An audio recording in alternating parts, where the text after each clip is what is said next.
లో పుడకలెక్కి వచ్చి మొత్తం ఇష్టం వచ్చినట్టు మాట్లాడతాడు. చర్చను రచ్చరచ్చ చేసే ప్రయత్నం చేస్తాడు. కాబట్టి ఈ ప్రజలందరూ కూడా గమనిస్తారు. అందుకే రేవంత్ రెడ్డి మన కర్రు కాల్చి వాత పెట్టిండు. మా మీటింగ్లో చెప్పిండు, అరే పబ్బులు క్లబ్బుల్లోగా చర్చ పెట్టేది చట్టసభలు అంటే దేవాలయం గుడితో సమానం. మనకి ఆ గుళ్ళో పెట్టుకుందాం, ఆడ పబ్బులో మనకెందుకు అంటాడు. ఆడికి వస్తారా అన్ని అంశాల మీద. ఈ 10 ఏళ్ల పాలనలో మీరు చేసిన, గత 10 ఏళ్ల పాలనలో మీరు చేసిన దౌర్జన్యం, విధ్వంసం, ఈ 18 నెలల కాలంలో రైతాంగానికి అన్ని సంక్షేమ పథకాల ద్వారా 1,04,000 కోట్లు మేము ఖర్చు పెట్టినాం. దాని మీద చర్చకు వస్తావా, దమ్ముందా అని అంటే దానికి సప్పుడు లేదు. దానికి ఇప్పటికీ సప్పుడు లేదు.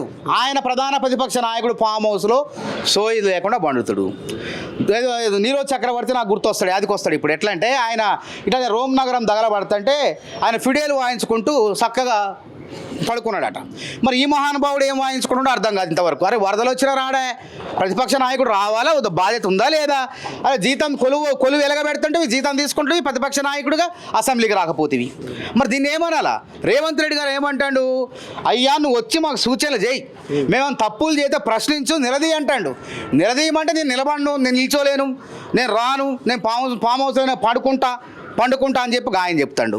మరి ఇప్పుడు ఇంకో ముచ్చట ఏంటంటే పెద్ద మనిషి ఇక మరి ఇప్పుడు సరే సోమాజిగూడ ప్రెస్ క్లబ్కు రమ్మని ఆయన సవాలు ఇసిరిండు. సరే అదొక కథ జరిగింది. మరి సోమాజిగూడ ప్రెస్ క్లబ్ను దాన్ని క్లబ్గా మార్చిర్రు, పబ్లకు మార్చిర్రు, దాన్ని మొత్తం పబ్లతో పోల్చిర్రు ప్రెస్ క్లబ్ అనేది. మరి ఏంది అంటే జర్నలిస్టుల మీద ఏ పార్టీ గౌరవం ఉంది వీళ్ళకు, కాంగ్రెస్ వాళ్ళకు అనేది ముఖ్యంగా రేవంత్ రెడ్డికి అనేది ఇప్పుడు బీఆర్ఎస్ కోళ్ళగా లెంకలు కొడుతున్నాయి. మరి అదేదో ఒక ఛానల్ మీద ఏదో కథ కామితే ఊరికి ఇది చేస్తే తోకబార పట్టుకొని ఒక లెంకగా ఒక లైన్ కట్టి మద్దతు తెలిపారు. మరి ఇలా గిట్ల పబ్బు క్లబ్ అని అంటగాగి ఇట్లా మాట్లాడితే మరి ఎందుకు అనేది కాంగ్రెస్ వాళ్ళ నోరు ఎందుకు మూగబోతుంది అనేది కూడా ఇస్తామే సమాధానం ఇస్తాం. ఇప్పుడు జర్నలిస్ట్ అంటే మర్యాద మాకున్నది, వాళ్ళకున్నదా? జాగాలు ఇచ్చిండా ఇస్తానని? మేము ఇచ్చినాం. ఇలా జర్నలిస్ట్ కాలనీ మేము ఇచ్చినాం, అన్ని కళాకారులకు ఇచ్చినాం, అందరికి ఇస్తున్నాం. రేపు కూడా జర్నలిస్టుల కాలనీకి మళ్ళీ మేము జాగాలు ఇవ్వబోతున్నాం.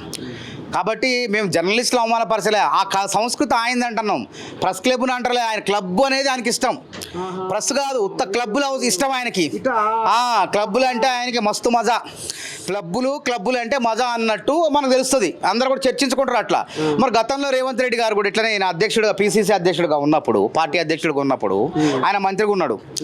అమరవీరుల స్తూపం దగ్గరికి నేను వస్తా, నువ్వు వస్తావా, శ్వేత సవాలు విసిరించాడు, తెల్ల సవాలు విసిరిండి ఆయనకి. ఏమని?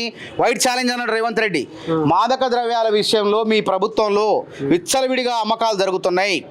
మరి నేను మాదక ద్రవ్యాలు తీసుకొని ఒక నాయకుడిని నేను ఆదర్శంగా ఉన్నా, నా రక్త నమూనాలు, గోల్డ్ నమూనాలు ఇస్తా, కేటీఆర్ నువ్వు ఇస్తావా, దమ్ముంటే అమరవీర స్తూపం దగ్గర ఛాలెంజ్ విసురుతాను అన్నాడు. కొండా విశ్వేశ్వరరెడ్డి ఎంపీ కూడా విసిరండి, ఇప్పుడు ఎంపీ ఆయనకు విసిరితే ఆయన ఉరికొచ్చిండు, ఆడ కూర్చున్నాడు, నేను సిద్ధం అన్నాడు. మరి కేటీఆర్ ఎందుకు రాలే అంటే ఆడ ఏదో కథ ఉంది కాబట్టే రాలే. ఆ రోజు గట్ల తప్పించుకున్నాడు. ఈ రోజే ఇట్లా దొంగ తిరుగుడు చెప్పి ఆ క్లబ్బులని, ఆ పబ్బులనే వచ్చే అర్థాలు వచ్చే విధంగా ఆడికి పంపండు. ఎందుకు ఉల్టా పల్టా మాటలు? డైరెక్ట్గా సీదా సాదాగా రేవంత్ రెడ్డి అసెంబ్లీలో రమ్మను. నువ్వు ఆ ఎమ్మెల్యేనేవా కాదా? ఎమ్మెల్యేవా, వీధి రౌడీవా, నువ్వు గూండావా? ఈ గుండాగిరి కథలు ఎందుకంటన్నా?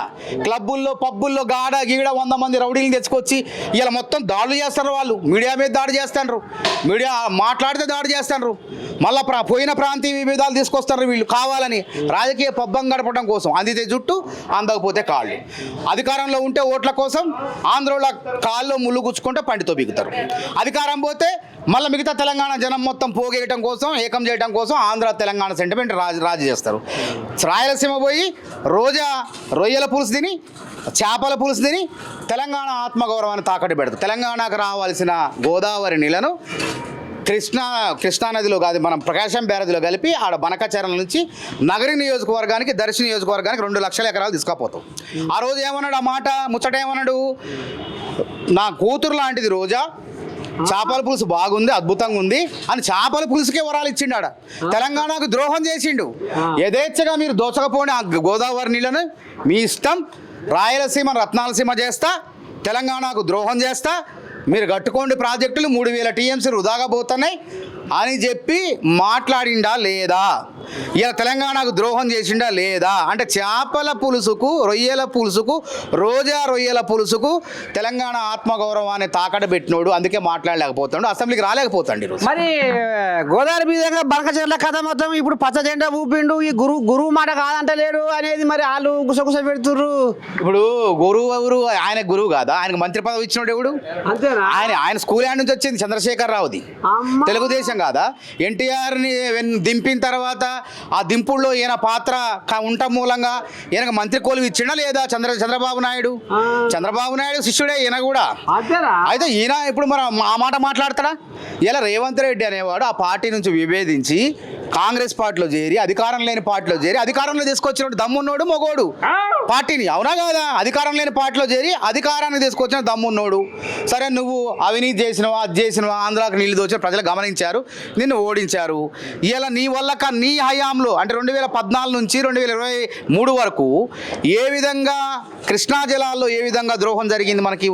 ఆ రోజు మొత్తం కలిపి కృష్ణా జలాల్లో 720 టీఎంసీలు ఉమ్మడి రాష్ట్రంలో ఆంధ్ర వాళ్ళు నీళ్లు శ్రీశైలం నుంచి తీసుకపోతే, ఇలా తెలంగాణ రాష్ట్రం వచ్చిన తర్వాత నీ హయాంలో ఏం జరిగింది? 1200 టీఎంసీలు వాళ్ళు ఇప్పటికి తీసుకపోతున్నారు, అదే శ్రీశైలం నుంచి బ్యాక్ వాటర్ నుంచి తీసుకపోతున్నారు.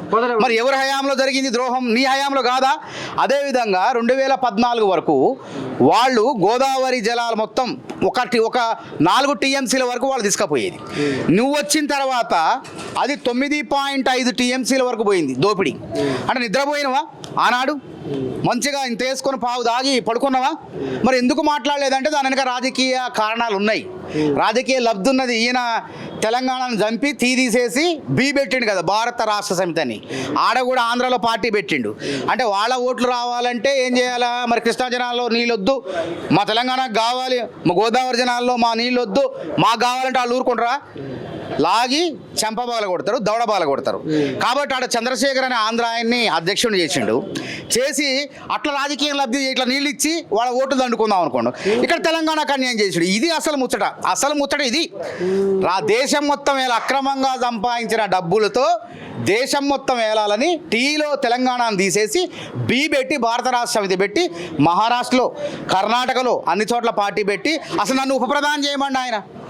మంది సొమ్ము అంతా ఉంది కదా ఆడ. ఇలా ఏం చేసిండు ఆయన 10 ఏళ్ల కాలంలో? ఇలా ఎవడన్నా రాష్ట్ర ఖజానా నింపుతాడు ఏ పరిపాలకుడు అయినా. ఈయనేం చేసిండు? చెట్టు పేరు చెప్పి కాయలు అమ్మినట్టు తెలంగాణ ఉద్యమం పేరు చెప్పి అధికారంలోకి వచ్చి ప్రభుత్వ ఖజానాను ఖాళీ చేసిండు. ఆయన ఖజానా నింపుకున్నాడు. మొత్తం 1600 కోట్లు ఉన్నాయి ఆయన ఖాతాలో. ఇవాళ దేశం మొత్తంలో ఏ పార్టీ ధనవంతమైందంటే, డబ్బున్న పార్టీ అంటే బీఆర్ఎస్ పార్టీ. నేను చెప్పిన ముచ్చట కాదు, ఎన్నికల సంఘం చెప్పింది అది. మరి ఎట్లా వచ్చినాయి? ఎక్కడి నుంచి వచ్చినాయి ఈ పైసలన్నీ? అరే నరసయ్య తాత ఇక్కడ ఇట్లనే ఉండే, ఈ గొంగడ వేసుకొని ఇట్లనే ఉంటుంది, నేను ఇట్లనే ఉంటుంది. మరి బీఆర్ఎస్ పార్టీ కరెంట్ కార్యాలయానికి బిల్లులు కట్టలేని కేసీఆర్ ఖాతాలోకి, పార్టీ ఖాతాలోకి 1600 కోట్లు ఎట్లా వచ్చినాయి? ఈ ముచ్చట చెప్పమని ఫస్ట్. ఈ మతలబ్ ఏందో చెప్పమని. నాకు ఏమొద్దు, ఈ మతలబ్ ఎట్లా వచ్చినా చెప్పమను. ఈయన ఉరి వేసినట్టు అని చెప్పి రైతులు బెదిరించిండు ఆ రోజు. ఈయన ఫామ్ హౌస్లో మాత్రం యథేచ్ఛగా 150 ఎకరాల్లో వరి పండించిండు, కింటా బస్తా 4000 కమ్మిండు.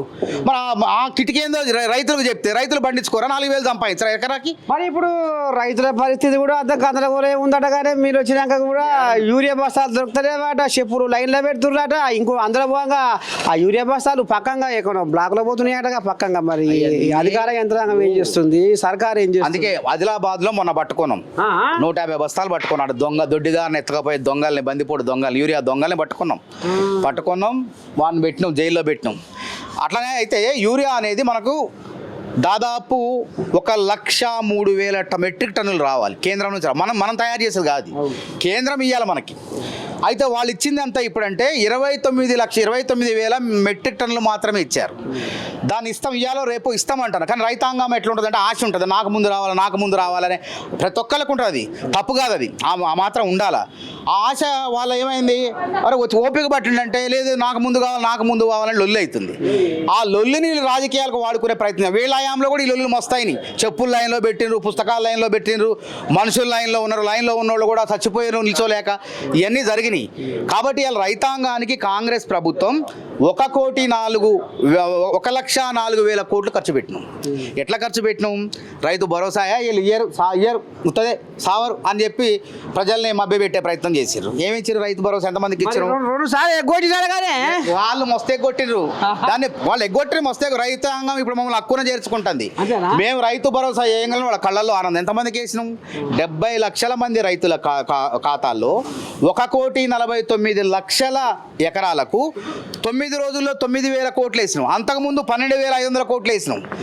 కాబట్టి ఈ యొక్క రైతాంగం 70 లక్షల మంది రైతులు అందరూ కూడా మా వైపు చూస్తుంటే వాళ్ళ కళ్ళు ఎర్రబడతాయి, తట్టుకోలేకపోతారు. అదేవిధంగా రుణమాఫీ చేయరు. వాళ్ళ రుణమాఫీ